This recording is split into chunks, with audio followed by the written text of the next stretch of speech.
Shalom. First and foremost, I want to give all praises, honor, and glory unto Yahweh, Bahashem, Yahweh Shai, Bahashem, Rahakodash. Double honors to the apostles of Great Millstone, and peace and salutations to the Akim who are tuning into these videos.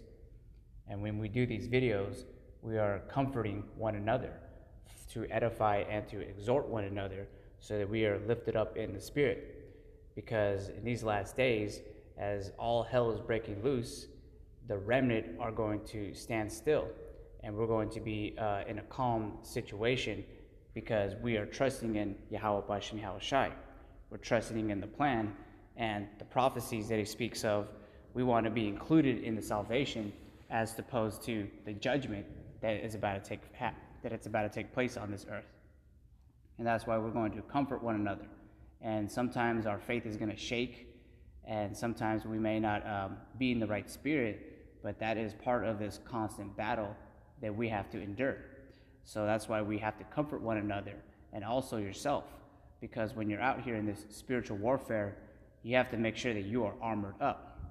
And for me, one thing that I like to meditate on whenever my mood starts to go down is prophecy, because the prophecy is a definitive factor that we are almost out of this captivity, and that this bitter captivity is almost at an end.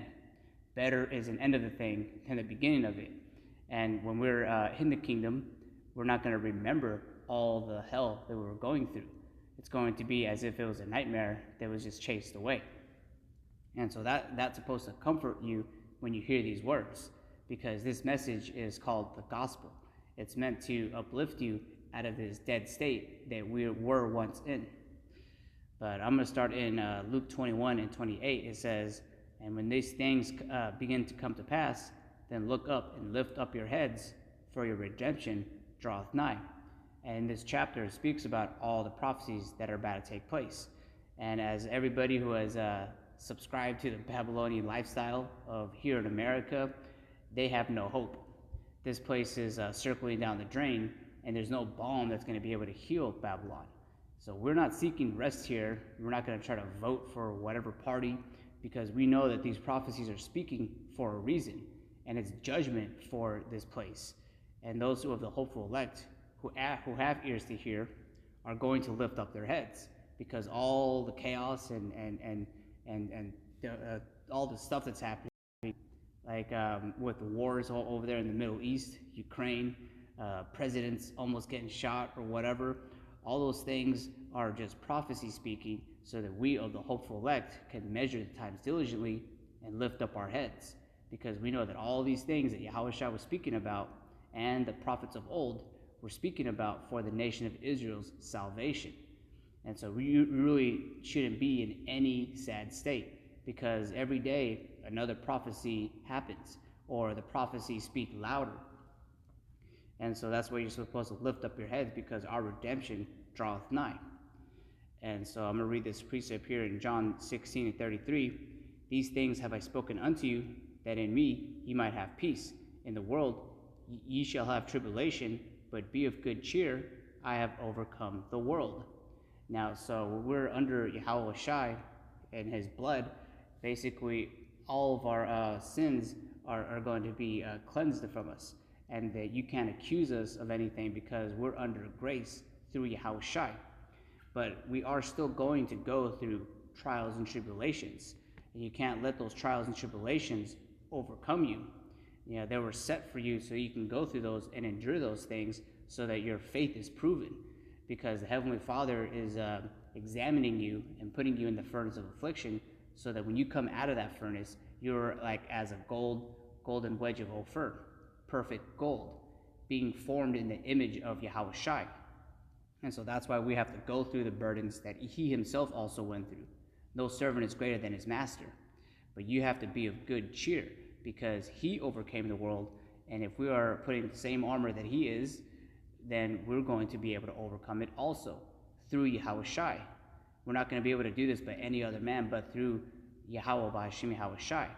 And he laid out the foundation. He laid out the path for us, so that we're able to endure that straight and narrow, that we're able to endure the tribulations that are going to befall us. And I'm going to read this here in James 1, and I'm going to start at verse 2. It says, "My brethren, count it all joy when ye shall..." Let me exit out that ad. So this is James 1 and 2. It says, "My brethren, count it all joy when you fall into diverse temptations, knowing this, that the trying of your faith worketh patience. But let patience have her perfect work, that ye may be perfected and entire, wanting nothing. If any of you lack wisdom, let him ask of the Most High, that giveth to all men liberally, and upbraideth not, and it shall be given to him."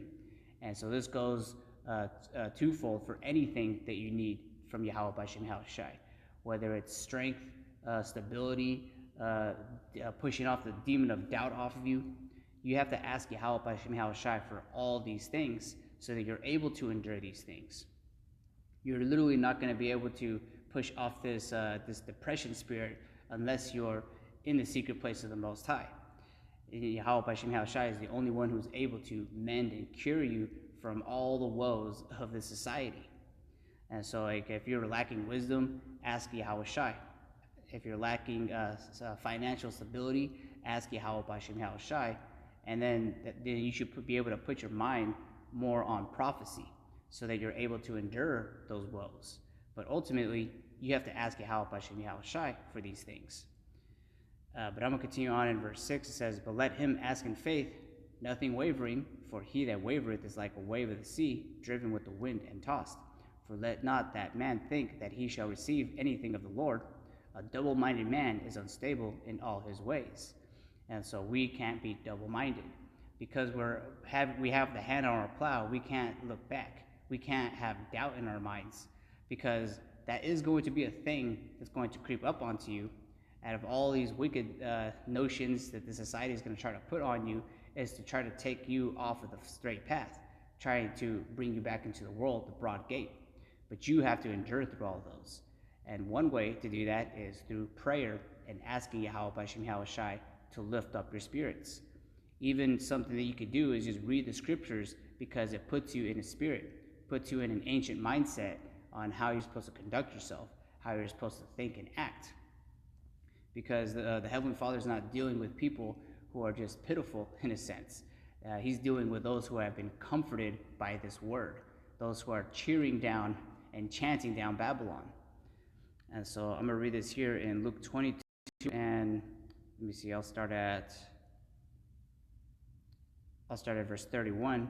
It says, "And the Lord said, Simon, Simon, behold, Satan hath desired to have you, that he may sift you as wheat. But I have prayed for thee, that thy faith fail not. And when thou art converted, strengthen thy brethren." And that's why we comfort one another with these words. What Yahweh Shai did is how we're supposed to conduct ourselves amongst the body. Let me see. So I'm going to go into Luke 22 and 31. The word there, sift, because Satan's job is basically to take you away from the path. Just like in the book of Job, the situation that was happening was that Satan was trying to get Job to curse the Most High.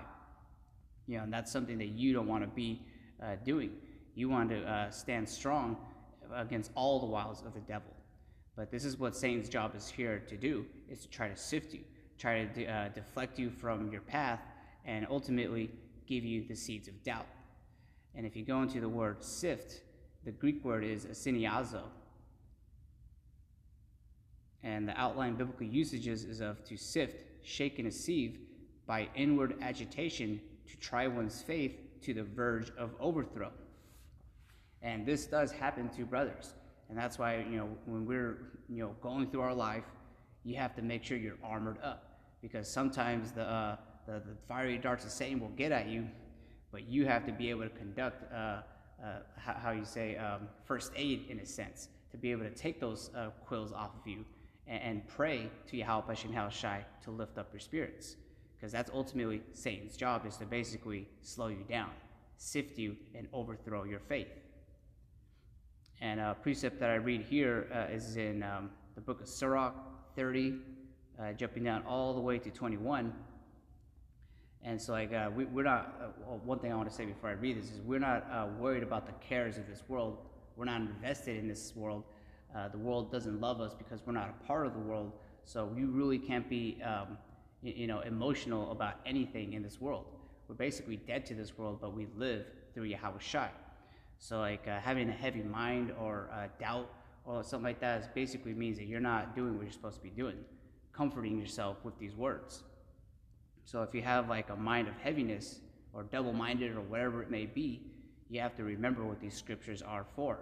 And this is wisdom right here.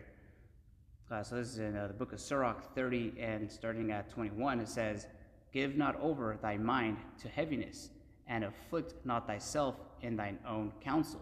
The gladness of the heart is the life of man, and the joyfulness of a man prolongeth his days. Love thine own soul, and comfort thy heart. Remove sorrow far from thee, for sorrow hath killed many, and there is no profit therein. Envy and wrath shorten the life, and carefulness bringeth age before the time.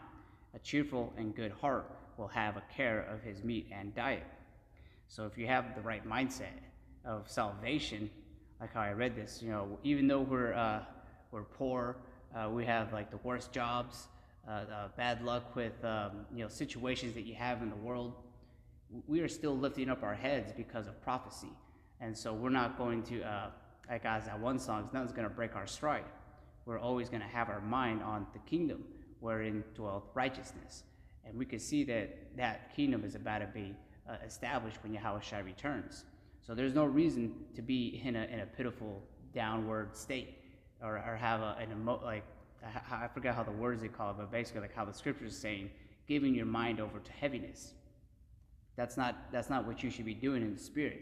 What you should be doing is being uplifted and count it all joy when you're going through all these things. Because ultimately, we know the end all of this is that Yahweh Shai is going to return and deliver the hopeful elect. And those who are last are going to be first. So with that, I want to give all praise, honor, and glory unto Yahweh, Bahashim Yahweh Shai, Bahashim Rachak Kodash, Shalom Akim.